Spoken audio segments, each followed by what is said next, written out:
از شما تشکر میکنم که این برنامه را تماشا میکنید. اسم من پم دیویس از مرکز آلزایمر استرالیا است و این فیلم برداری در طول یک برنامه آموزشی زنده که بودجه اون توسط انجمن اجتماعی منطقه شمال سیدنی تأمین شده انجام گرفته و این برنامه موضوعات مختلفی رو برای کسانی که از اعضای خانواده خودشون مراقبت میکنن مطرح میکنه و بررسی میکنه و به اونها اطلاعاتی میده در مورد ارتباط با دیگران، رفتارهای مختلف و خدماتی که برای اونها در جامعه وجود داره. مثلا اینکه چرا بعضی از اوقات مشکلات و موانعی برای استفاده از خدمات وجود داره، چه خدماتی اصلا داریم و مزایای استفاده از این خدمات چیست و چه خدماتی در جامعه اصلا در دسترس هستند. ما میدونیم که دولت به افراد کمک میکنه که تا حد امکان در خانه‌های خودشون زندگی کنن. به همین دلیل روز به روز هم خدمات و بودجه بیشتری در این زمینه به افراد جامعه ارائه میده. در سایت اینترنتی ما اطلاعات بسیار زیادی وجود داره که شما میتونین دانلود کنید و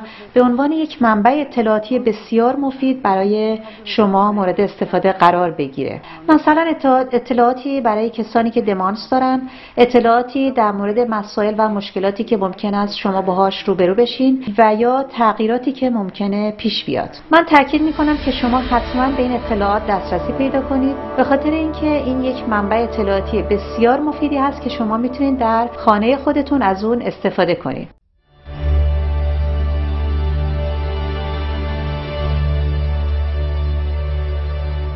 Well, thank you for coming today. We're covering some information on understanding. خب از اینکه امروز اومدید ممنونم. امیدوارم بتونم به شما اطلاعاتی مربوط به دمانس بدم.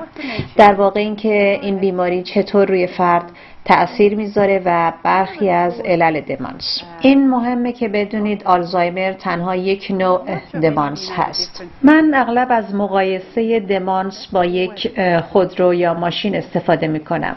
رابطه بین آلزایمر و دمانس مثل رابطه بین تویوتا و خودرو هست. آلزایمر تنها یک نوعی از دمانس هست، همونطور که تویوتا یک نوعی از خودرو هست. و حدود 130 نوع مختلف از انواع دمانس وجود داره. من میخوام در مورد چیزهایی که ما در مورد بیماری آلزایمر میشنویم صحبت کنم. مثلا در مورد دمانس عروقی و دمانس قسمت جلویی شقیقه یا لوی بادیز میخوام کمی براتون صحبت کنم. اما فقط باید بهتون بگم که بعضی از بیماری ها علائم شبیه دمانس دارن ولی دمانس نیستن.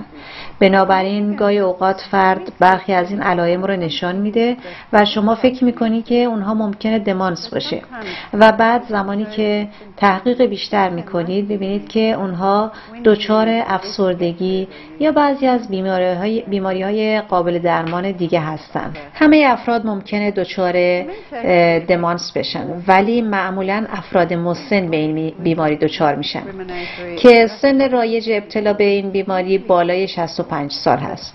اما دیده شده که افراد 30 تا 40 ساله، 40 تا 50 ساله یا 50 تا 60 ساله هم به این بیماری مبتلا شدن.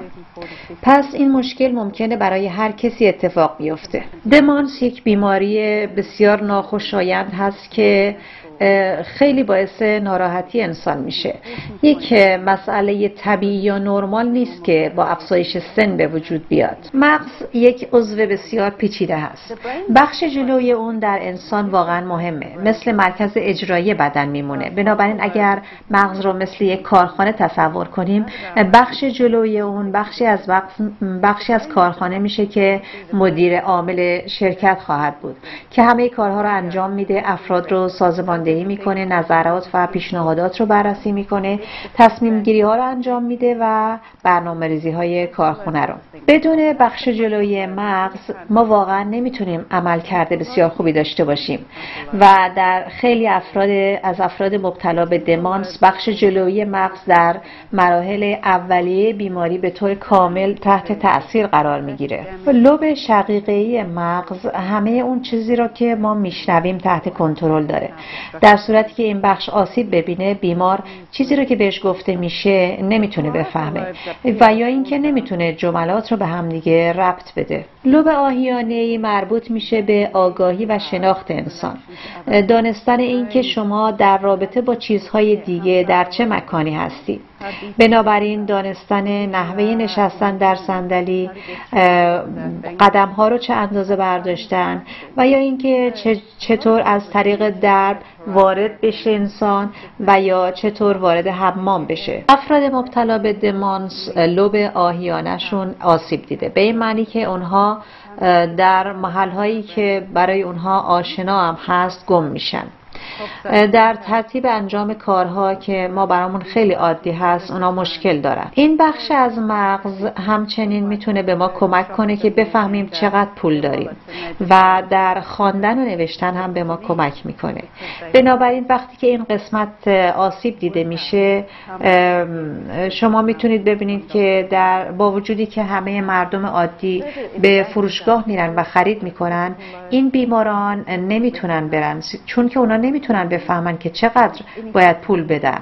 مثلا اگر خرید اونها $1.49 بشه، اونا نمیتونن تشخیص بدن که چقدر باید پول بپردازن. علاوه بر این در قسمت پشت سر بخش بصری مغز وجود داره که لوب پس سری هم نامیده میشه که به ما کمک میکنه تا مردم و همه چیز رو بشناسیم و هر چیزی رو که با بینایی در ارتباط باشه ما اونو بفهمیم. و در داخل عمق مغز بخشی به نام سیستم لیمبیک هست که نقش بسیار مهمی در بیماری های دمانس داره، چرا که واقعا آلزایمر از همین قسمت شروع میشه که بخشی از مغز هست که در اون خاطرات ما تدوین و تنظیم میشه، ولی ما خاطراتمون رو در این قسمت نمیسازیم. این بخش در واقع خاطرات رو بایگانی میکنه. به همین دلیل هست که افراد مبتلا به بیماری آلزایمر حافظه کوتاه مدت رو ندارن، چون که این بخش از مغز اجازه نمیده که خاطراتشون به قسمت بایگانی خاطرات منتقل بشه یا اینکه خاطرات اونها رو تنظیم کنه. تأثیر اصلی دمانس از دست دادن حافظه است، اما از دست دادن تمام حافظه نیست. این در واقع با از دست دادن حافظه کوتاه مدت شروع میشه. مثلا 5 دقیقه پیش، دیروز یا هفته گذشته چه اتفاقی افتاد.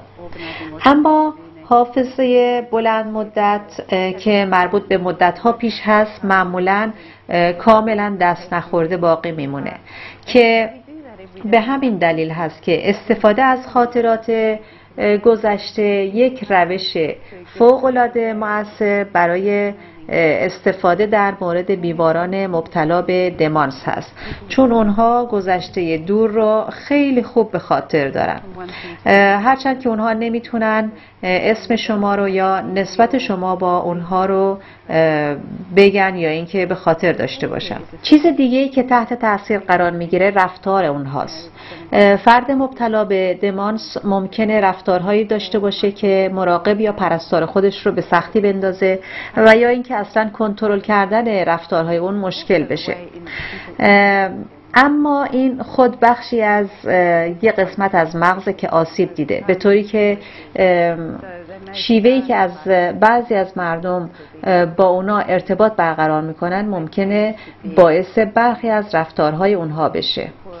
در این بیماری عملکرد فیزیکی شخص هم تحت تاثیر قرار میگیره و در طول زمان پیشرفت هم میکنه، به طوری که ممکنه در ابتدا با چند بار زمین خوردن شروع بشه یا اینکه بیمار نتونه روی پای خودش بایسته.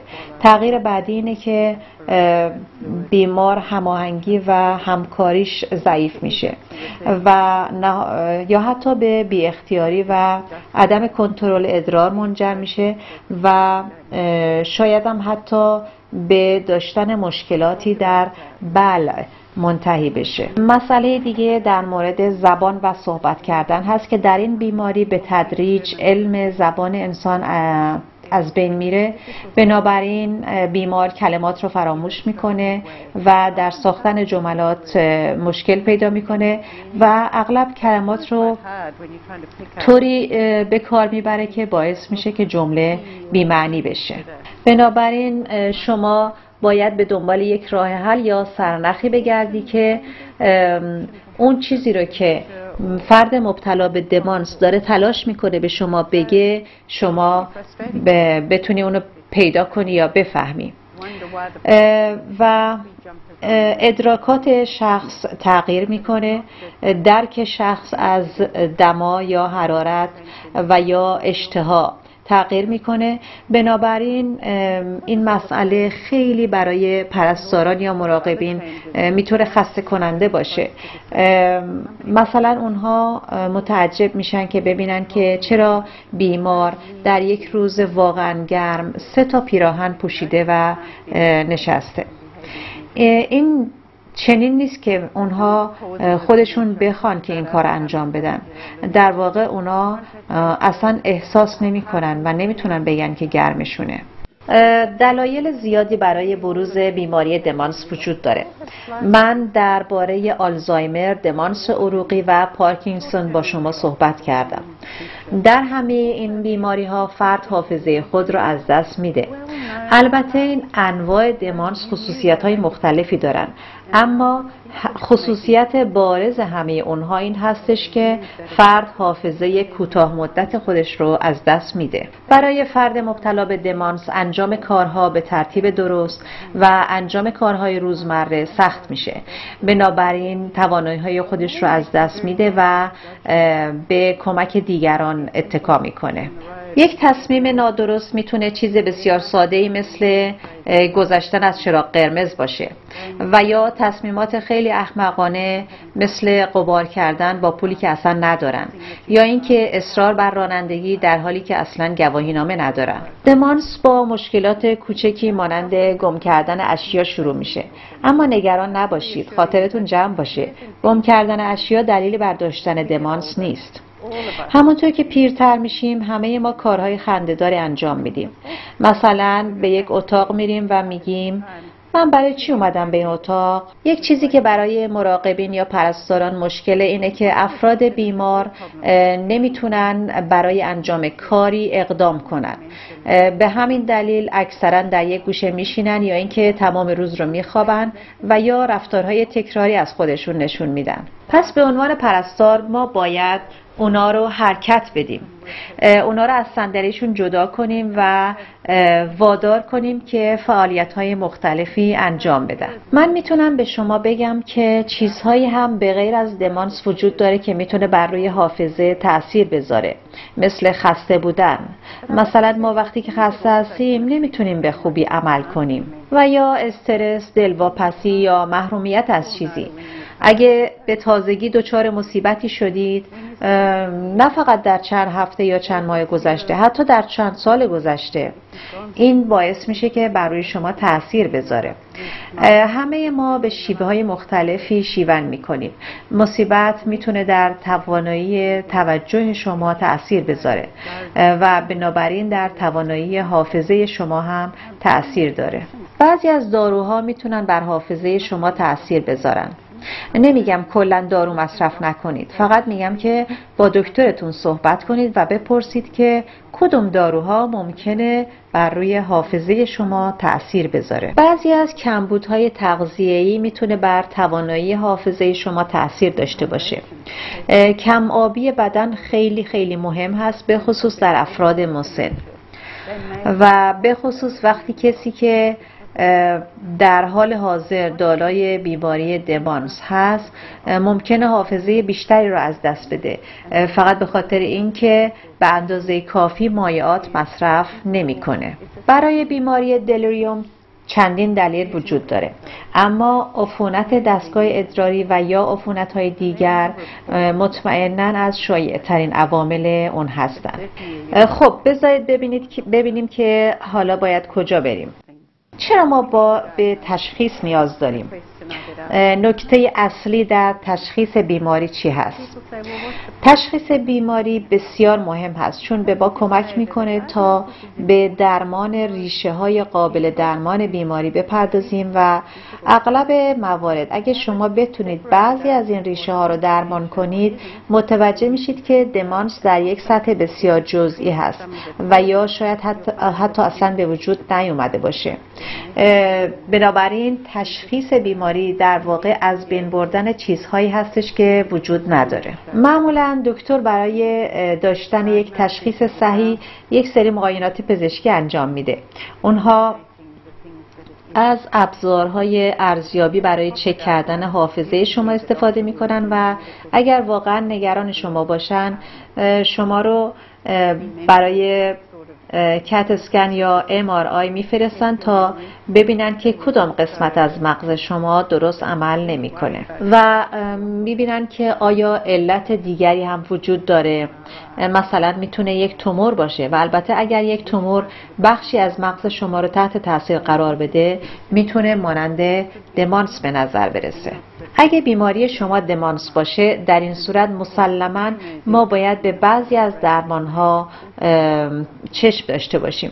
اگر بیماری شما دمانس عروقی که شامل گردش خون در اطراف مغز هست باشه در این صورت ما باید شخص را تحت چند نوع از داروهای ضد فشار خون، داروهای رقیق کننده خون یا داروهایی که هر عاملی را که ممکنه باعث آسیب به مغز بشه و اون رو متوقف کنه قرار بدیم. در بیماری آلزایمر داروهای مختلفی برای تقویت حافظه وجود داره که همه اونها از مسیرهای مختلفی بیماری رو درمان میکنن ولی کاری که معمولا انجام میدن اینه که به شخص کمک میدن. در بیماری آلزایمر داروهای مختلفی وجود داره برای حافظه که همه اونها از مسیرهای مختلف بیماری رو درمان میکنن ولی کاری که معمولا انجام میدن اینه که به شخص کمک میکنن که در یک دوره زمانی عملکرد بهتری داشته باشه.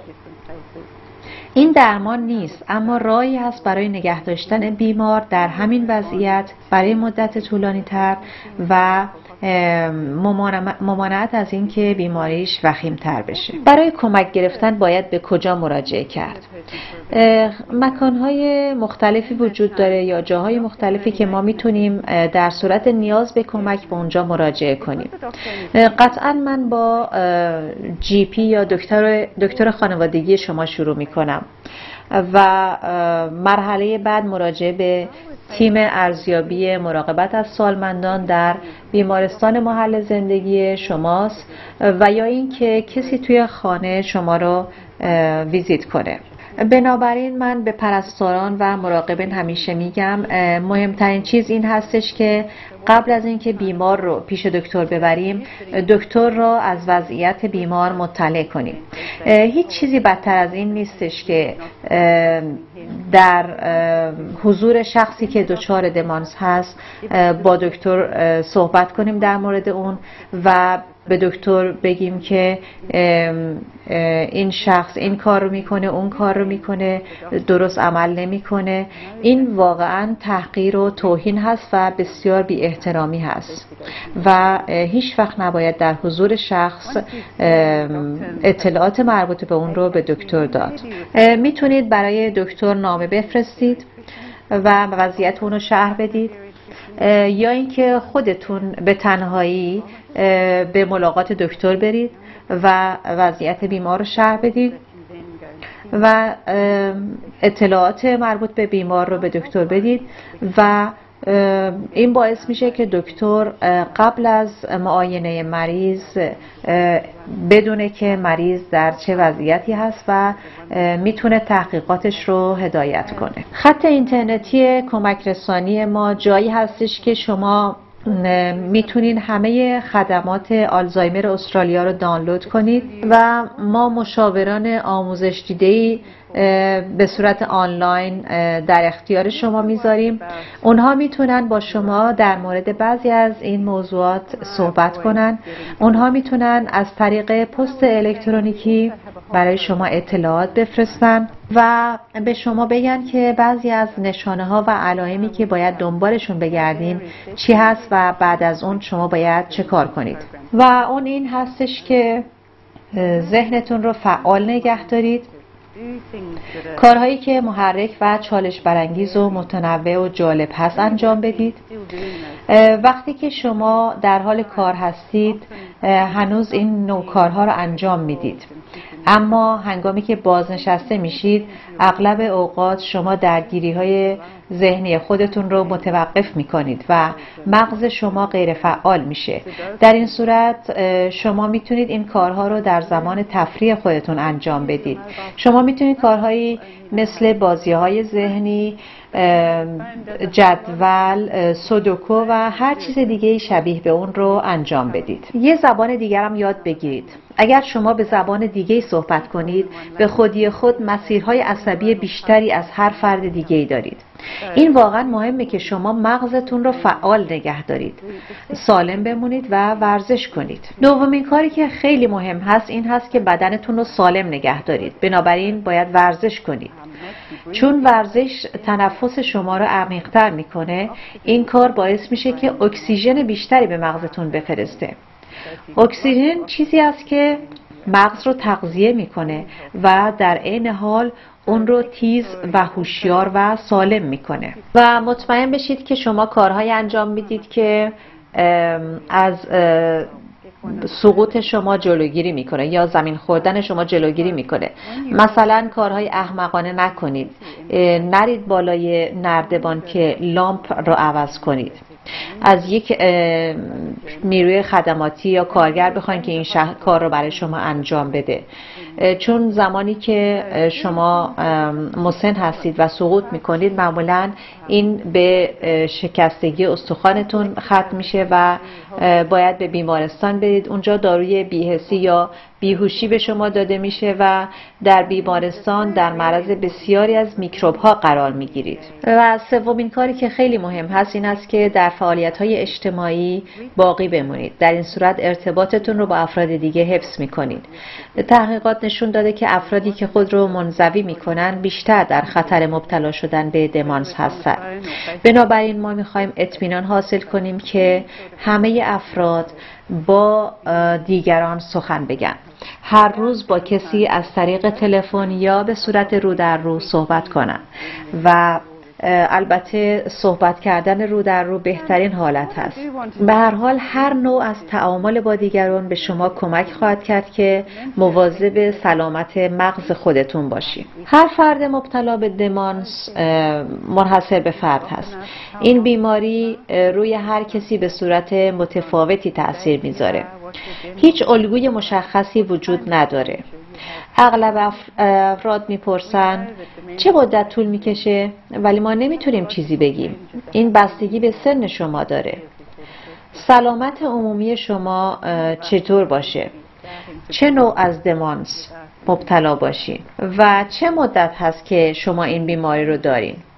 ما میدونیم که تغییرات پاتولوژیک حدود 20 سال قبل از روی دادن اولین علائم به وجود میاد.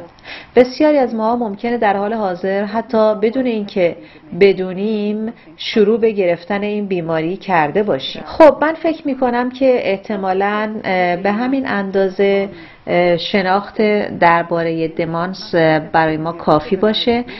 من امیدوارم که تونسته باشم یک نمای کلی مختصری از این بیماری به شما داده باشم.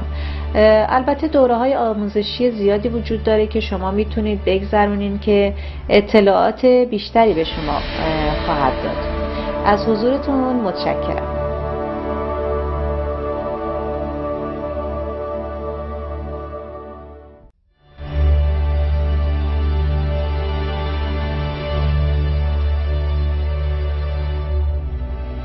Well, good morning everybody and welcome. سلام، امیدوارم همتون روز خوبی داشته باشید. من میخوام درباره برقراری ارتباط با دیگران صحبت کنم. اون چیزی که میخوام از شما بپرسم اینه که چند نفر از شما از کسی مراقبت میکنید که مبتلا به دمانس یا زوال عقل هست و چند نفر از شما به این موضوع علاقه‌مند هستید به خاطر اینکه کسی رو میشناسید که مبتلا به این بیماری هست. خب، متشکرم. نه، اینطور نیست. ما باید این رو بپذیریم که دمانس یک فرایند بیماری هست، ولی نه اینکه هر کسی سنش زیاد میشه به این بیماری مبتلا میشه. چیز دیگه ای که من میخوام بگم اینه که دمانس یک بیماری روانی نیست. بیماری های روانی در واقع در اثر تغییرات شیمیایی در مغز به وجود میان، ولی دمانس یک بیماری هست که روز به روز وخیمتر میشه. بنابراین دمانس نباید باعث خجالت کسی باشه. این افراد در واقع دست خودشون نیست که آیا این بیماری رو بگیرن یا نگیرن. حالا آیا شما تفاوت بین دمانس و بیماری آلزایمر رو میدونید؟ اگه من بخوام تصویر کوچکی برای شما از این بیماری بدم، باید بگم که دمانس تنها یک کلمه توصیفی است، یک واژه کلی هست که چیزهای زیادی رو شامل میشه. دمانس مانند کلمه سرطان هست. وقتی از سرطان صحبت میکنیم شامل انواع سرطان میشه. به همین صورت هم دمانس تعداد بسیار زیادی از بیماری‌های مغز رو شامل میشه. آلزایمر فقط یکی از این گروه بیماری‌ها هست که حدود 60% از همه انواع دمانس رو تشکیل میده. در واقع حدود 130 نوع مختلف از بیماری هاست که در این گروه تحت عنوان دمانس قرار میگیرن. دمانس عروق یکی دیگر از انواع بسیار رایج این بیماری هست و یکی دیگرش دمانس لوی بادی هست که یک اختلال پیشرونده شبیه به بیماری آلزایمر و بیماری پارکینسون هست. نوع دیگر دمانس مرتبط با مشروبات الکلی و غیره هست. حالا من نمیخوام همه انواع مختلف دمانس رو برای شما بگم، اما فقط میخوام شما متوجه بشید که آلزایمر تنها یکی از انواع بسیار زیاد دمانس هست. ما میخوایم به برخی از این رفتارها نگاه کنیم و ببینیم شما چه عکس‌العمل‌هایی میتونید داشته باشید. ولی باید یادآوری کنم که افراد مبتلا به دمانس هر کدام رفتارهای منحصر به فرد و خاص خودشونو دارد. بنابراین دمانس هیچ وقت روی دو نفر تأثیر مشابهی نداره. ما برای بیان نیازهایمون و بیان احساساتمون با دیگران ارتباط برقرار میکنیم و همچنین برای پاسخگویی به احساسات و نیازهای افراد دیگر با اونها ارتباط برقرار میکنیم. ارتباط برقرار میکنیم تا اینکه بتونیم بخشی از یک گروه اجتماعی بشیم و احساس تنهایی نکنیم. در زندگی روزمره ما نیاز به مهارت‌های زیادی داریم که بتونیم با دیگران ارتباط خوبی برقرار کنیم. راه اصلی برقراری ارتباطات ما با دیگران از طریق زبان و صحبت کردنه. بنابراین کلماتی که استفاده می‌کنیم رایج‌ترین روشی است که به وسیله اون با دیگران ارتباط برقرار می‌کنیم. بنابراین برای اینکه بتونیم به طور مؤثر با دیگران ارتباط برقرار کنیم، ما باید اول شنونده خوبی باشیم. باید بتونیم بخونیم، بنویسیم، پیام‌های تلفنی بفرستیم و از کامپیوتر استفاده کنیم، ایمیل بفرستیم و اینطور با دیگران ارتباط برقرار کنیم. ما با استفاده از زبان، حرکات بدن و اشارات هم میتونیم با دیگران ارتباط برقرار کنیم، مگه نه؟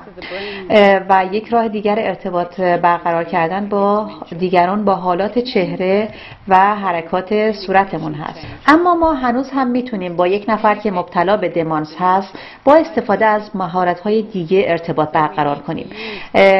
مثلا باید با استفاده از زبان حرکات بدن، زبان اشاره، حالات چهره و نشان دادن چیزی به اونها با شخص مبتلا به دمانس ارتباط برقرار کنیم.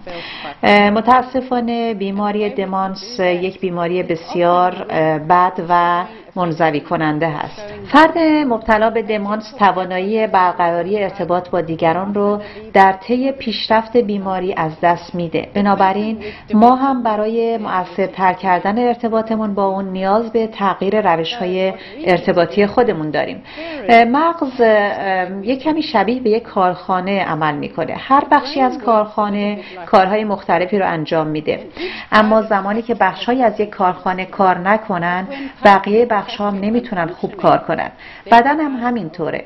اگر یک بخش از بدن خوب کار نکنه، بقیه بخش ها هم نمیتونن به خوبی کار کنن. هر فرد مبتلا به دمانس بیماریش خاص خودش هست و آسیبی که در مغز ایجاد شده بستگی بسیار زیادی به نوع دمانسی داره که فرد دچار اون هست. اما معمولا در تمام انواع دمانس ارتباطات با دیگران تحت تاثیر قرار میگیره. در طی پیشرفت بیماری دمانس این ارتباطات هم به صورت پیشرونده بدتر میشه. این اسکن که نامش پت اسکن هست روشی هستش که با استفاده از اون به مغز نگاه میکنن و عکس‌های از اون میگیرن و این نشون میده که چه بخشی از مغز کار میکنه و هر بخشی از مغز چه کاری انجام میده. بنابراین اولین چیزی که در دمانس تحت تاثیر قرار میگیره حافظه است، اما این حافظه بلند مدت نیست که تحت تاثیر قرار میگیره، بلکه حافظه کوتاه مدت در واقع تحت تاثیر قرار میگیره. مثلا اون چیزی که دیروز یا 5 دقیقه قبل اتفاق افتاده رو بیمار فراموش میکنه. حافظه کوتاه مدت یعنی اینکه شما بتونین به یاد داشته باشین چه چیزی رو کسی همین الان به شما گفته، یا بتونین به یاد داشته باشین چه کلمه‌ای رو بعداً باید استفاده کنیم. بنابراین با این توضیحات شما میتونید متوجه بشین که بیماری دمانس چطور ارتباط با دیگران رو میتونه تحت تاثیر قرار بده. یا اینکه شما نمیتونید مکان‌ها، افراد یا وقایعی رو که میخواین در مورد اونها صحبت کنید رو به یاد بیارین. دمانس همچنین میتونه بر صحبت شما و کلماتی که استفاده میکنید و جملاتی که میسازید تأثیر بذاره. بنابراین همه این عوامل با هم باعث میشن شما بسیار آهسته و غیر مداوم صحبت کنید و برای ساختن یک الگوی بیانی صحیح مشکل داشته باشید. دمانس ممکنه بر ادراکات شما هم تأثیر بذاره. بنابراین شما نمیتونید چیزی را که کسی به شما میگه خوب درک کنید، یا اینکه ممکنه در پاسخ دادن به سوال یا انجام کارهایی که به شما گفته میشه مشکل داشته باشید. پس اگر اونها منظور شما رو درست نفهمن، فکر میکنن که این به علت اشتباه شماست و اونها با شما مخالفت میکنن، چون متوجه نیستن که مشکل اینجاست که خود اونها هستن که چیزی رو درک نمیکنن. یکی دیگه از چیزهایی که در بیماری دمانس تحت تاثیر قرار میگیره جلوگیری از بروز احساسات هست. به این معنی هستش که شخص نمیتونه رفتارهاش رو کنترل کنه.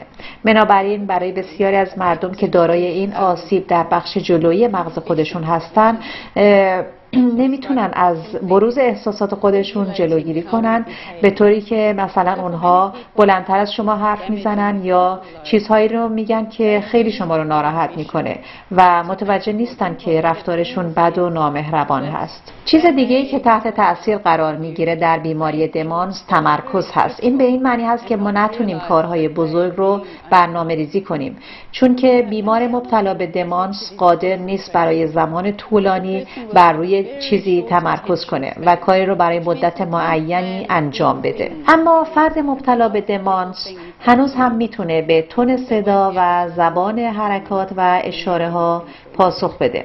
اونها میتونن با شما از طریق زبان اشاره و حرکات و حالات صورت خودشون ارتباط برقرار کنن. اونها معمولاً میتونن به علامت‌ها، اشارات یا نشانه‌هایی که به اونها نشون داده میشه که چه کاری رو باید انجام بدن پاسخ صحیحی بدن. ارتباطات غیر کلامی در مراقبت از بیمار مبتلا به دمانس بسیار بسیار مهم هست. اگر شما به وضوح ناراحت یا عصبانی باشید، زبان حرکات بدن شما اون حالت رو به فرد مبتلا به دمانس نشان میده و این به این معنی هستش که شما اونها رو ناراحت میکنید و بنابراین ایجاد ارتباط حتی از این هم که هست سخت‌تر میشه. بنابراین اگر شما ناراحتین، باید به مدت 5 دقیقه برید بیرون، از اون دور بشین و با بیمار اصلا هیچ تعاملی نداشته باشین و بعد از مدت کمی برگردید. سعی کنید که عصبانی یا ناراحت نشید. این بسیار آسان هست که ما به کسی بگیم که در برخورد با یک فرد مبتلا به دمانس عصبانی نشید. اما زمانی که شما با این بیمار زندگی میکنید، انجام این کار واقعا آسان نیست. بیاین نگاهی کنیم به برخی از راههایی که برای برقراری ارتباط مؤثر با بیمار مبتلا به دمانس وجود داره. سرعت صحبت کردن خودتون رو کم کنید و با وضوح بیشتری صحبت کنید.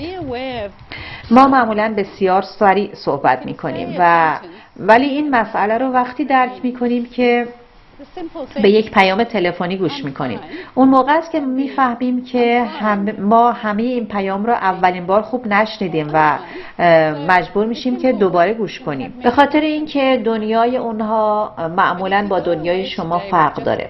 پس اصلا فایده ای نداره که تلاش کنید اونها رو در دنیای واقعی خودتون قرار بدین، چون که اونها واقعیتی رو که در اون هستند باور دارن. برای مثال اگر اونها به شما بگن که میخوان برن خونه و اونها در واقع در خونه باشن، شما باید به جای اینکه بهشون بگید که شما الان توی خونه هستید، باید به این فکر کنید که معنای خانه برای اون شخص اصلا چی هست. خونه برای ما چه معنی میده؟ خانه یعنی ایمنی، امنیت، آسایش، غذا. بنابراین شاید اونچه که اون فرد بیمار واقعاً به دنبال اون میگرده جایی هستش که در آن احساس امنیت کنه. بنابراین ما فقط لازم هستش که حس اعتماد و اطمینان خاطر بیمار رو تقویت کنیم. مثلا بهش بگیم که ما از شما نگهداری میکنیم، ما مواظب شما هستیم، اصلا نگران نباشید. کار دیگه ای که میتونیم انجام بدیم لبخند زدن و تماس چشمی هست. برای فرد مبتلا به دمانس این بسیار مهم هست که بدون چه زمانی شما میخوایم با اون صحبت کنید و تنها راه این که اونها این رو بدونن این هستش که توجه اونها رو جلب کنید. اونها ممکنه نتونن صدای شما رو در یک اتاق شلوغ بشنون، اما در صورتی که شما بازوی اونها رو لمس کنید یا با اونها تماس چشمی داشته باشید، اونها میفهمن که شما دارین با اونها صحبت میکنید. بنابراین اگر بیمار غمگین یا افسرده یا عصبانی به نظر برسه، شما میتونین باش همدردی کنید و بگید شما کمی ناراحت به نظر میرسید. در صورتی که اونها احساس کنند شما احساسات اونها رو درک میکنید، کمی احساس آرامش و اطمینان خاطر بهشون دست میده و اگر شما برای فهمیدن اون چیزی که اونها میگن مشکل دارید، برای یک کلمه یا یک جمله تمرکز کنید و اون رو برای اونها چندین بار تکرار کنید. پس خیلی مهم هستش که شما تمام سر و صداهای اطراف که باعث پرت شدن حواس بیمار میشه، قبل از اینکه بخواید با اون صحبت کنین همه صداها رو خاموش کنید و در یک زمان فقط یک سوال از اونها بپرسید یا یک دستورالعمل به اونها بدید. ما معمولا عادت داریم همزمان چندین کار رو به کسی بگیم که انجام بده. مثلا میگیم لباس بپوش، میریم بیرون قهوه بنوشیم و بعد تعجب میکنیم که چرا بیمار هیچ کدوم از کارهایی رو که گفتیم انجام نداده و در هر زمان فقط ما باید یک چیز به اونها بگیم. چیز دیگه ای که مهمه اینه که سوالی که جوابشو میدونید هیچ وقت از بیمار نپرسید. مثلا نپرسید شما امروز در مرکز چه کارایی انجام دادید، وقتی که شما میدونید که اصلا اونها در واقع نمیتونن به شما پاسخ بگن. از کلمات ساده استفاده کنید، سطح خودتون رو پایین بیارین و در سطح اونا صحبت کنید. هنگامی که شما در سطح اونا باشون صحبت میکنید، اونا میفهمن که شما تلاش نمی کنید که نشون بدید که چه کسی رئیس هست. از کلمات ساده استفاده کنید بدون اینکه رئیسوار صحبت کنید و بدون اینکه با اونها مانند یک کودک رفتار کنید. از واژه‌های حقیقی و واقعی مثل اسم اشخاص، اسم اشیا و اسامی دیگه استفاده کنید، چون اونچه که در افراد مبتلا به دمانس اتفاق میفته این هستش که اونها اسامی رو فراموش میکنن و شروع به استفاده از کلمات بسیار مبهم میکنن به جای اینکه اون چیزی که واقعا منظورشون هست را بیان کنن. سعی کنید تا اونجا که ممکن هست از دستها، حرکات، اشاره کردن و نشان دادن استفاده کنید.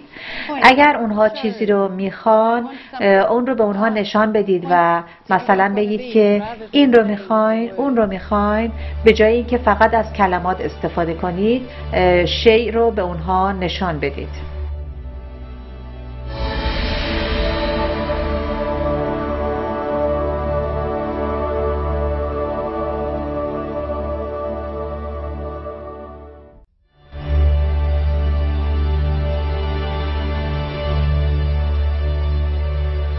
The next این برنامه آموزشی در مورد مشکلات رفتاریه.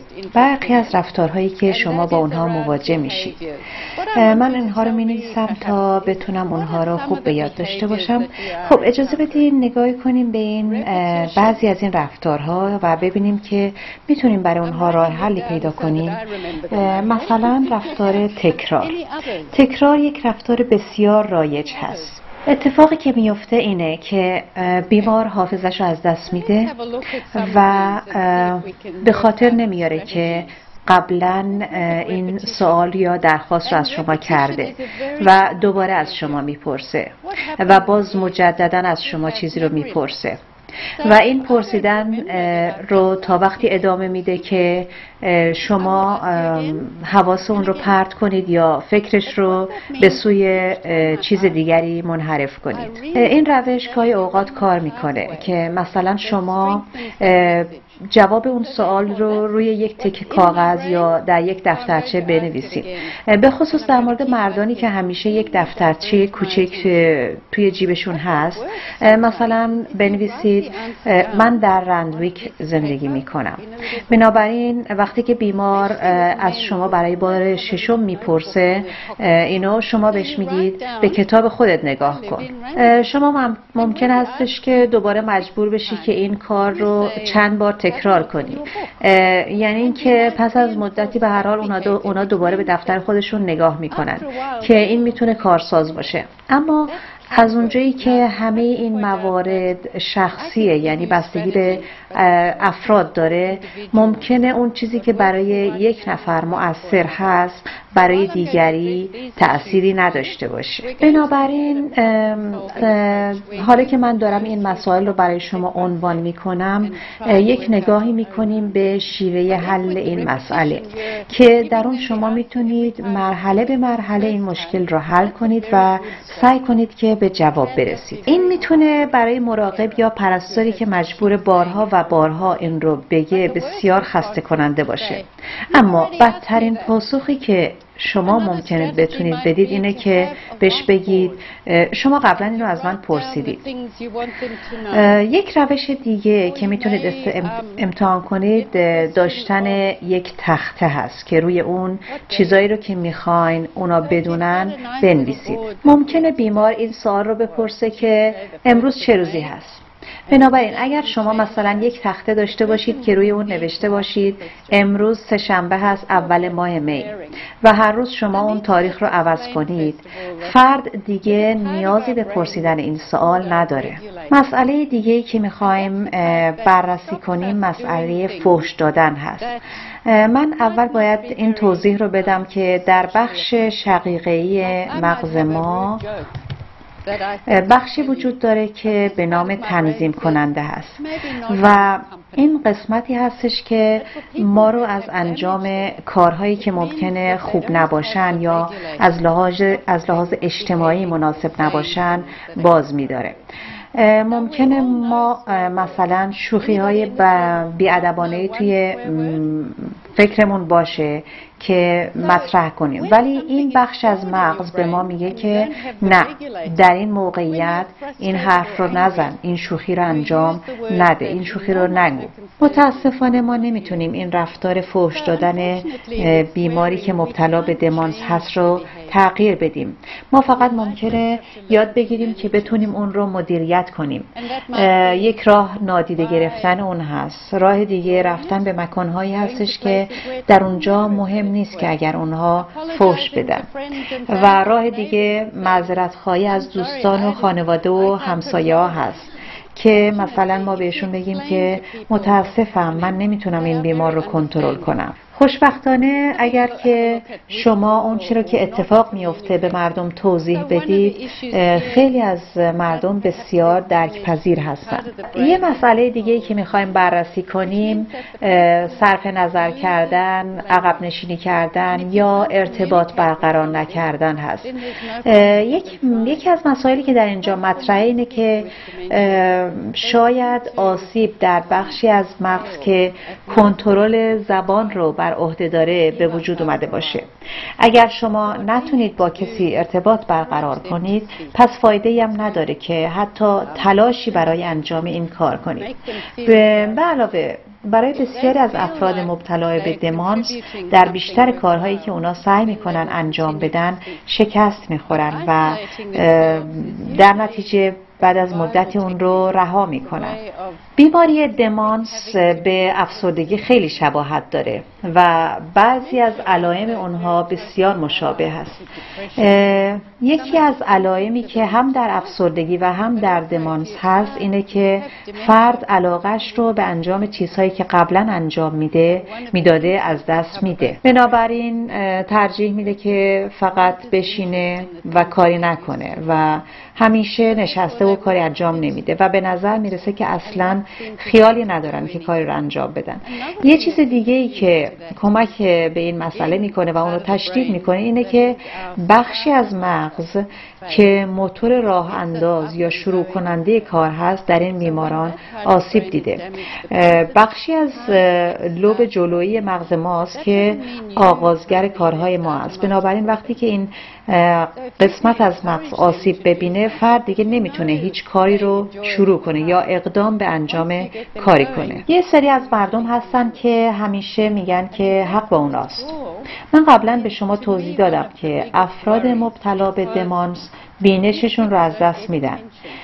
یکی از اون چیزهایی که با این مسئله ارتباط داره اینه که اونا فکر میکنن که اصلا هیچ اشتباهی نمیکنن. پس براشون مهم نیست که شما برای کمک به اونها چی بهشون بگین. اونا میخوان به شما بگن که میتونن کاراشون رو خودشون انجام بدن. در بسیاری از مواقع ما لازمه اونا رو رها کنیم و بذاریم کارشون رو خودشون انجام بدن، مگر اینکه اونا بخوان به خودشون یا به کس دیگه‌ای صدمه بزنن. اما اگر اونا به شما میگن سیاه سفیده، بذارید بگن سفیده. اما اگر مثلا به شما میگن که میخوان سوار ماشین بشن و رانندگی کنن و مثلا 5 ساله که گواهی نامه ندارن و رانندگی نکردن، در این موقع هست که شما نیاز هستش که در مورد اونها کاری رو واقعا انجام بدید. مسئله دیگه جلوگیری از مراقبت شخصی است که این وقتی هستش که شخص به شما میگه که دوش گرفتم قبلا یا نیاز ندارم دوش بگیرم. آیا این واقعا مهمه که ما هر روز حمام بریم؟ اگر که این بیمار شخص مسنی هستش که مبتلا به دمانس هست و دلش نمیخواد که هر روز دوش بگیره، خب باید باش مدارا کرد و اجازه بدیم که دوش نگیره. این که ما خودمون هر روز دوش میگیریم به این معنا نیستش که افراد مسن هم چنین نیازی دارن. پوست افراد مسن بسیار شکننده میشه و خشک میشه و آب و صابون بیش از حد میتونه باعث بدتر شدن پوستشون بشه. اما اگر این شخص کنترل ادرار نداشته باشه و بی اختیاری داشته باشه، ما قطعا نیاز به شستن اون داریم. لازم نیست البته که یک دوش کامل باشه. میشه فقط همون قسمت از بدنش رو شست یا اینکه میشه فقط یک شستشوی مختصر باشه، زیرا یک فرد مبتلا به دمانس حافظه زمانی نداره و نمیدونه که آخرین باری که دوش گرفته کی بوده و به خاطر اینه که ممکنه فکر کنن که همین امروز صبح دوش گرفتن. و همچنین حمام رفتن میتونه برای بعضی از این بیماران یک چیز ترسناک باشه. مثلا شما لازم هستش که آب رو به دمای مناسب برسونید و شخص ممکنه از این که بخواد لباساشو در بیاره و جلوی کسی که تا به حال برهنه نشده برهنه بشه، خیلی براش این کار سخت باشه. ممکنه لازم بشه کسی بیاد توی حمام و به اون شخص کمک کنه و این کار براش عادی نباشه و دوست نداشته باشه کسی بیاد بهش کمک کنه و شاید به این دلیل باشه که اون شخص مایل نباشه که دوش بگیره. من اینجا از شما میخوام یک پیاز رو تصور کنید.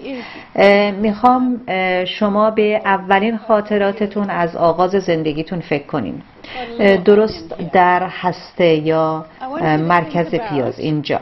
وقتی که بیماری دمانس شروع میشه، خاطرات جدید مثل لایه‌های رویی ضربه میخورن و در واقع آسیب در سطح بیرونی ایجاد میشه. برای مثلا مردم چین زمانی که به استرالیا میان زبان ماندرین رو به عنوان زبان مادری خودشون صحبت میکنن و بعد اونها زبان انگلیسی رو یاد میگیرن. در صورتی که اینها به دمانس مبتلا بشن دیگه نمیتونن انگلیسی صحبت کنن، چون لایه‌های بیرونی که یادگیری زبان انگلیسی در اونها جای گرفته آسیب دیده. البته این به سادگی پوست پیاز هم نیست، ولی خب کمک میکنه که ما به شما نشون بدیم که چطور بعضی از خاطرات سالم و دست نخورده باقی میمونن، ولی اغلب این خاطرات مربوط به گذشته‌های خیلی دور هستند. ما نمیتونیم همه مسائل رو حل کنیم، اما میتونیم فرایندها و راه حل‌هایی رو امتحان کنیم که ممکنه کمک کنه. یکی از مسائلی که در بیماران مبتلا به دمانس وجود داره تغییرات اشتها هست. اونها همه چیز حتی غذای مردم دیگر رو میخورن و گاهی اوقات هم اصلا گرسنه نیستن. همه اینها به خاطر عملکرد بخش پشتی مغز هست و این بخش از مغز هست که همه عملکردهای مستقل رو کنترل میکنه. مثلا اینکه کسی هیچ اشتهایی نداره و فقط غذا رو توی بشقاب این ور اون ور میکنه و به ندرت چیزی میخوره. ممکنه بعضی مواقع لازم بشه که به بیمار قرص‌های مکمل بدیم تا اینکه مطمئن بشیم که پروتئین لازم برای بدنشون رو دریافت میکنن. و در مورد بیمارایی که همه چیز یا حتی غذای مردم دیگر رو میخورن نیاز داریم که راه حل‌ها و روش‌های دیگری رو به کار بگیریم. این بیماران اغلب میگن من هیچ چیز نخوردم، حتی زمانی که در اطراف دهانشان باقی مانده غذا دیده میشه. برای این افراد شما باید یک قسمت از غذاشون رو بهشون بدین و صبر کنید. وقتی که گفتن هیچ چیز نخوردن قسمت دیگری از غذا رو به اونها بدین. مسئله دیگه بی اختیاری هست یا عدم کنترل ادرار که این بخشی از فرایند این بیماری هست. ترکیبی هست از آسیب مغزی و عدم تشخیص اینکه دستشویی کجاست یا چطور باید به دستشویی برن یا اصلا دستشویی چه شکلی هست. یک راه حل بسیار خوب در این موارد بازگذاشتن در دستشویی هست به طوری که برای این بیمار قابل رؤیت باشه. در خانه سالمندان تحقیقاتی انجام شده که نشون داده که وقتی که دستشویی با یک پرده یا با یک در پنهان شده باشه، در یک ماه بیمار 27 بار از اون استفاده میکنه. ولی اگر که پرده باز باشه و دستشویی پیدا باشه، بیمار در یک ماه 200 بار یا بیش از 200 بار از دستشویی استفاده میکنه.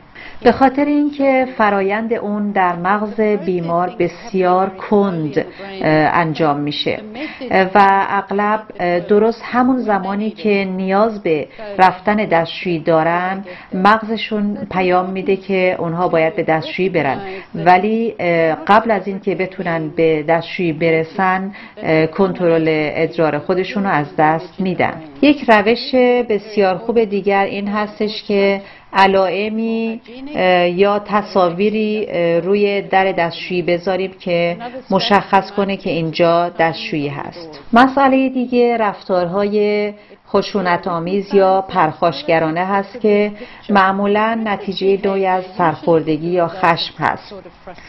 این چیزی نیست که ما بتونیم به راحتی اون رو حل کنیم، ولی باید فکر کنیم ببینیم که چه چیزی در واقع باعث این رفتار شده. اگر که شما خودتون مثلا هر روز صبح از خواب بیدار بشید و ببینید که برای درک همه چیز این جهان دچار مشکل هستید، شما هم ممکن هست که کمی احساس عصبانیت کنید و داشتن استرس و اضطراب هم به این واقعیت مربوط میشه که بسیاری از افراد مبتلا به دمانس واقعا درک نمی کنن که چه مشکلی دارن و اگر شما هم مطمئن نبودید که در آینده چه کاری رو باید انجام بدید یا این که شما برای انجام هر اشتباهی ممکنه به دردسر بیفتید، شما هم مضطرب و نگران می شدید. من میخوام به شما 4 چیز رو نشون بدم که به نظر میرسه در رفتارها نقش دارن و این عوامل آغازگر هستن در حقیقت.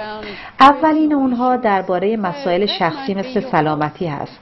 بسیاری از افراد مبتلا به دمانس پیر هستن و زیاد سالم نیستن و شما میدونید که هنگامی که حالتون خوب نیست رفتاری رو که در حالت معمولی انجام میدید واقعا نمیتونید انجام بدید. موضوع دیگه میتونه درباره احساسات یا تجربیات گذشته باشه، چون اون چیزی که در گذشته برای بیمار اتفاق افتاده میتونه در احساساتی که امروز بروز میده تأثیر داشته باشه. افراد مبتلا به دمانس بیشتر در گذشته زندگی می کنند و برخی از رفتارهای اونها بسیار مرتبط است به این که در اون زمان در گذشته به چه چیزی فکر می کردن. مسائل شخصی دیگه یکیش این میتونه باشه که زمانی که چنین شخصی با شماست یا با شما ارتباط داره چقدر احساس امنیت یا راحتی میکنه. ما دیدیم قبلا که چقدر ارتباطات مهم هست. اگر شخصی واضح صحبت نکنه یا شما نتونید حرف اون رو بفهمید یا کلمات بیش از حد دشوار باشه، این میتونه منشأ یک رفتار نامناسب باشه. ولی این به این معنی نیست که هنوز هم بیمار میتونه اون کار رو انجام بده یا شاید این کار خیلی ساده است و اونا فکر میکنن شما با اونها مانند یک کودک برخورد میکنید.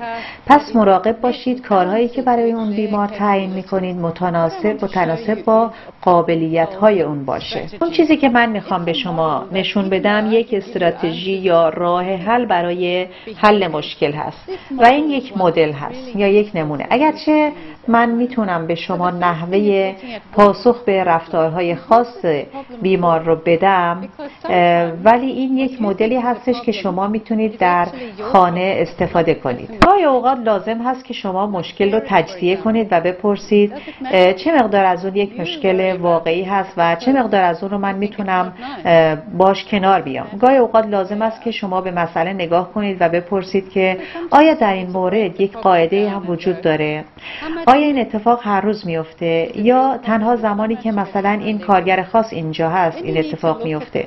آیا فقط در بعد از ظهرها این اتفاق میفته؟ چون اگر شما بتونید قاعده و الگوی اون رو یک بار پیدا کنید، میتونید ریشه و علت اون رو هم پیدا کنید. به همه گزینه‌های ممکن نگاه کنید. از افراد دیگه کمک بخواید، از اعضای خانواده، از افرادی که اونجا کار میکنن و سعی کنید پیدا کنید که کدام گزینه بهترین انتخاب خواهد بود. هنگامی که شما یک گزینه رو پیدا کردین و فکر میکنید این بهترین راه حل هست، اون رو امتحان کنید. زمانی که این راه حل رو اجرا کردید، باید بررسی کنید که آیا عمل میکنه یا نه، کار میکنه یا نه و اگر کار کرد به دیگران هم بگید که در این صورت اونها هم میتونن از این روش استفاده کنن. ولی اگر کار نکرد شما باید به سراغ گزینه دیگه‌ای برید که از این بهتر باشه. تغییر جهت فکر بیمارم یک روش بسیار خوب هست برای کمک به شخصی که مبتلا به دمانس هست. اگه بتونید از این طریق مشکل بیمار رو حل کنید، اونها روز خوبی رو خواهند داشت. اگه شما نتونید بعضی از این مسائل رو حل و فصل کنید، البته تغییر جهت فکر بیمار عمل نمیکنه. اگر مثلا بیمار واقعا ناراحت و پریشان هست، زمان گفتن اون نیستش که بیا بریم یک فنجان چای بخوریم.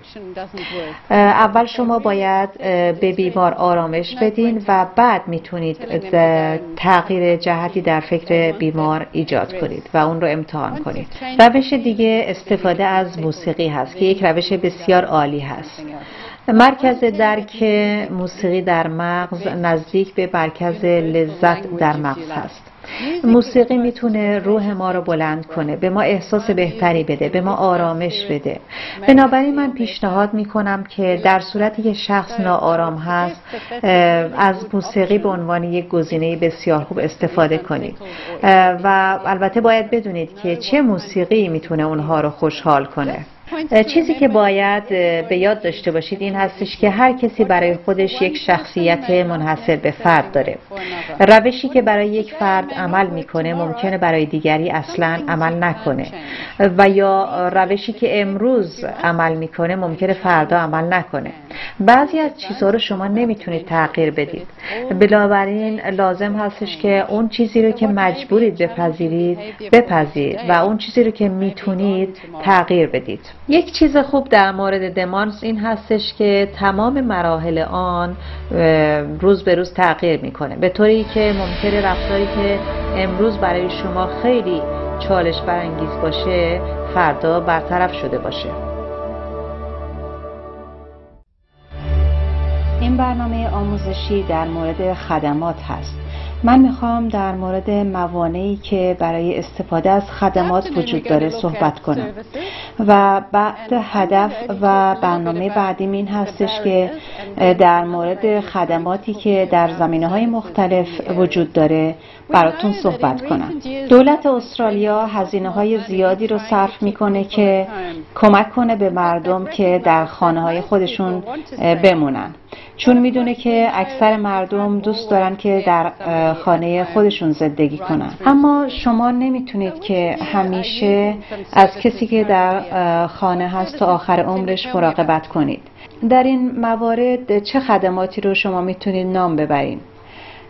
خدمات نگهداری در خانه، خدمات حمل و نقل، مراقبت روزانه و غیره.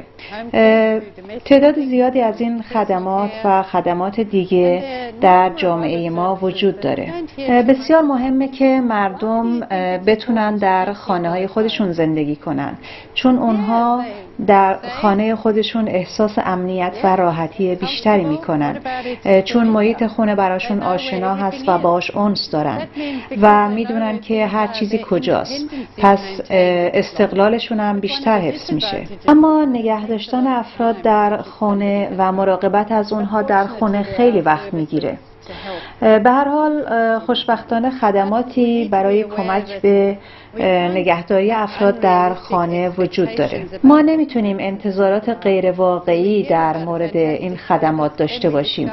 ممکنه ما اخباری در مورد یک سرویس خیلی عالی بشنویم ولی بعد بفهمیم که این خدمات در منطقه ما وجود نداره یا اینکه اونا نمیتونن در روزی که مورد نظر ماست بیان و از ما مراقبت کنن. حالا میخوام در مورد دلایلی که مردم برای استفاده نکردن از خدمات دارن صحبت کنم.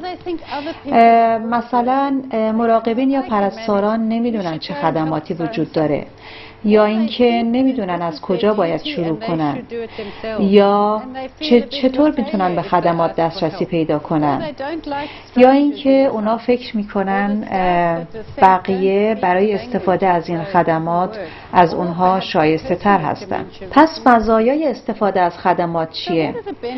خب برای کم کردن استرس، برای کمک به شما به عنوان یک مراقب، برای کاهش تنهایی تنهایی و انزوای سرپرستان یا مراقبان، چون گاهی اوقات مراقبا یا پرستارا واقعا در خونه گیر میافتن و برای مدت چند روز نمیتونن از خونه بیرون بیان یا کسی رو ببینن و بعضی از تعاملات اجتماعی دیگه برای فرد مبتلا به دمانس، این به این معناست که اونها میتونن برای مدت بیشتری در خانه بمونن. اما برای این سازمان هم بسیار سخت هست که دقیقاً اون چیزی رو که میخواین براتون انجام بده.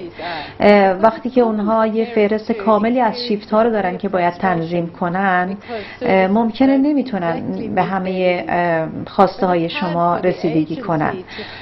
به هر حال شکایت خوبه، اما باید سازنده باشه و به یاد داشته باشید که برای دریافت بسیاری از خدمات باید در لیست انتظار بمونید و بسیار مهم هستش که اسم خودتون رو در اسرع وقت در لیست انتظار ثبت کنید. زمانی میرسه که شخص دیگه نمیتونه در خانه خودش زندگی کنه و معمولا یک بحران یا یک واقعه منجر به این تصمیم گیری میشه. مثلا شخص گم میشه یا به خودش در خانه صدمه میزنه یا اینکه مراقب یا پرستار اون سلامتی خودش رو از دست میده. یه مسئله مهم اینه که از سلامتی مراقبین اغلب غفلت میشه، چرا که اونها بیشتر روی شخصی که مبتلا به دمانس هست تمرکز میکنن و یا گاهی اوقات فرد به بیمارستان میره و بیمارستان تصمیم میگیره که اونها دیگه نباید به خانه برگردن. وضعیت خاص افراد بسته به سبک پرستارانشون، حمایتی که از اونها میشه و یا حتی وضعیت مالی اونها تعیین میکنه که چقدر میتونن تقاضای حمایت کنن. اگه شما تصمیم بگیرید که از شخصی مراقبت کنید، ممکنه فردی که مبتلا به دمانس هست مخالفت کنه یا اینکه دیگر اعضای خانواده مخالفت کنن، چون اونها نمیدونن که این شخص در چه وضعیت بدی قرار گرفته، چون که اونها فقط از یک روزنه باریک این مسئله رو میبینن. اونها ممکنه یک بار در سال برای دیدار این شخص میان و در اون مدت کوتاه که اون رو میبینن میگن هیچ مشکلی نداره، من نمیدونم شما چرا این کار رو میکنی. این ممکنه به درگیری خانوادگی منجر بشه و یا ممکنه که خدماتی که نیازهای شما رو پوشش میده اصلا وجود نداشته باشه. تکنیک هایی هستن که میتونن به این افراد کمک کنن. مثلا یک دستبندایی هست به نام دستبند هویت که به فرد بسیار کمک میکنه اگه این رو روی دستش ببنده، یا یک وسایلی به نام GPS که یک کمی شبیه یک گوشی کوچیک تلفن همراه است که شخص بیمار میتونه این رو همراه داشته باشه و این دستگاه به شما کمک میکنه که بفهمید که اونها کجا هستن. چیزهای دیگه هستن که کمک میکنن، مثل دستگاهی برای یادآوری قرص یا زمان خوردن قرص، چراغ‌ها و درهای اتوماتیک که اینها به مردم کمک میکنن که بیشتر در خانه بمونن. اگر که شما مجبور شدید از خدمات مراقبت در منزل استفاده کنید، به این معنا نیست که دیگه از شما مراقبت نمیشه. مراقبت در واقع به معنای فدا کردن همه چیز نیست. حالا ازتون اجازه میخوام گریس رو معرفی کنم که ایشون در مورد خدمات برای شما بیشتر صحبت میکنه. سلام، من میخوام در مورد انواع مختلف خدماتی که در جامعه در دسترس هست صحبت کنم. خدماتی که در داخل خانه وجود داره، مثلا کمک‌های خانگی که کسی میاد و در خانه‌داری به شما کمک میکنه. بعضی از افراد همه کارا رو میتونن خوب انجام بدن، اما مثلا برای تمیز کردن حمام نیاز به کمک دارن، یا گاهی اوقات فقط برای آماده کردن غذاهای سخت نیاز به کمک‌های از قبیل بریدن گوشت یا هویج دارن. ما خوشحال میشیم که بتونیم خدماتی رو برای رفع نیازهای فردی شما فراهم کنیم. شاید این خدمات فقط برای کمک برای پخت و پز باشه، یا اینکه تحویل غذا در خانه افراد باشه، یا نصب لامپ باشه، یا اینکه شاید خانه شما دیگه جای امنی نیست و بنابراین شما نیاز به کمک برای تغییرات و یا تعمیراتی در خانه دارید. این خدمات هم وجود داره که تلاش میکنه در تغییرات و تعمیر و نگهداری خانه به شما کمک کنه تا حدی که ممکن باشه و تا اینکه بتونید شما تا حد اکثر زمان ممکن در خانه‌ای که امن و راحت باشه زندگی کنید. بعضی از افراد برای رفتن به جاهای مختلف نیاز به کمک دارن که کسی اونها رو ببره و بیاره، چون دیگه نمیتونن رانندگی کنن و استفاده از وسایل حمل و نقل عمومی هم براشون بسیار دشوار هست. بنابراین یک خدمات ویژه‌ای به نام انجمن حمل و نقل وجود داره. به عنوان یک مراقب بسیار مهم هستش که به این فکر کنید که چه کاری برای شما بهتر هست. مثلا اگر کسی میتونه شخص مورد علاقه شما رو به یک ملاقات پزشکی ببره، شما میتونید یک زمان کوتاهی رو به دست بیارید که برای خودتون اون زمان رو صرف کنید و این سرویس یا خدمات به نام خدمات حمایت اجتماعی وجود داره. استفاده از این خدمات بسیار خوب هست.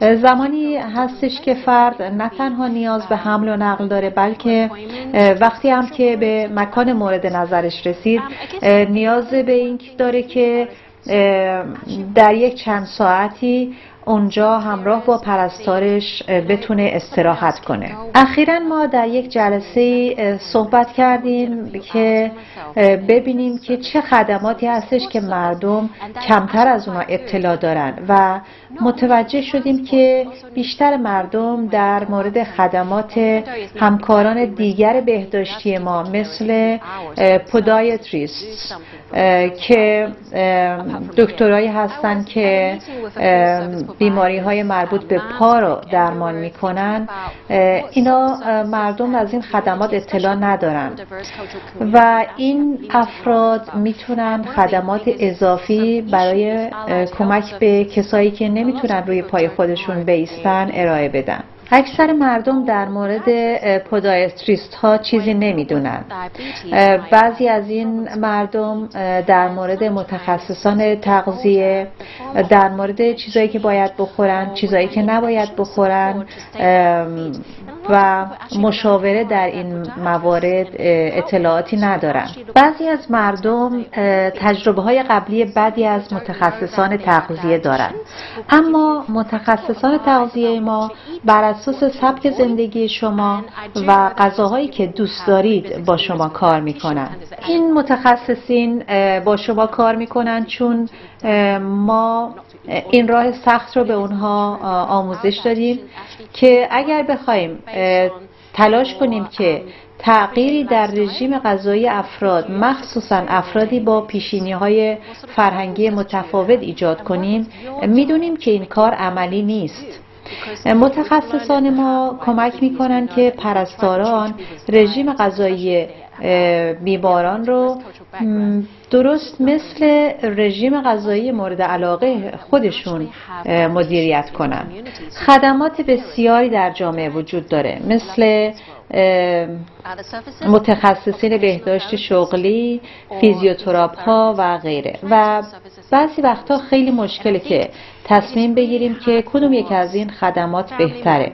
در این موارد با افرادی رو داریم که شما میتونید با آنها در مورد وضعیت خودتون و نیازهاتون صحبت کنید. این کتابچه راهنما برای مشتریان مراقبت از خانه و جامعه هست.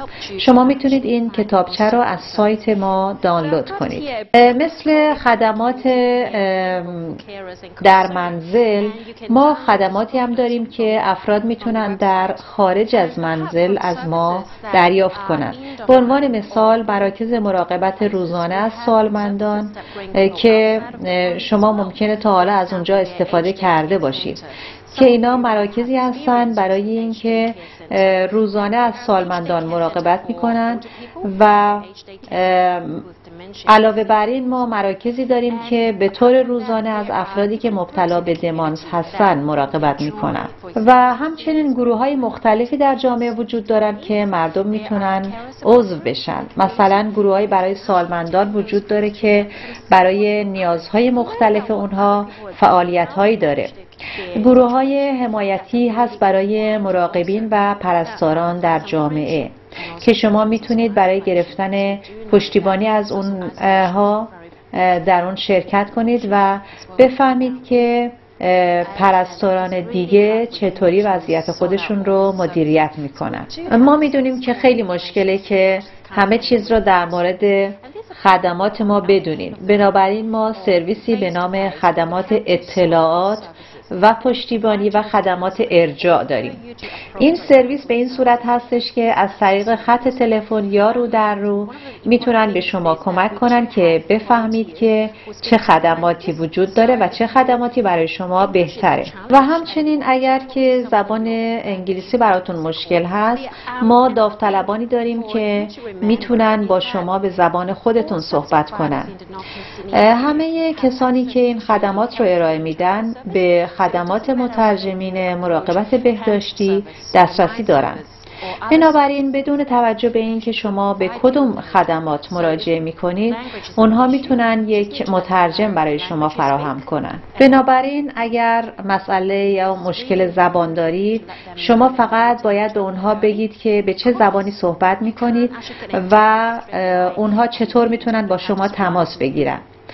این بسیار مهم هست که شما از اول بهشون بگید که نیاز به مترجم دارید که اونها بتونن از قبل مترجم رو برای شما رزرو کنن. از توجه شما متشکرم. فقط یادتون باشه که نترسید از اینکه به مراکز خدمات ما مراجعه کنید، چون که اونها برای کمک به شما اینجا هستن.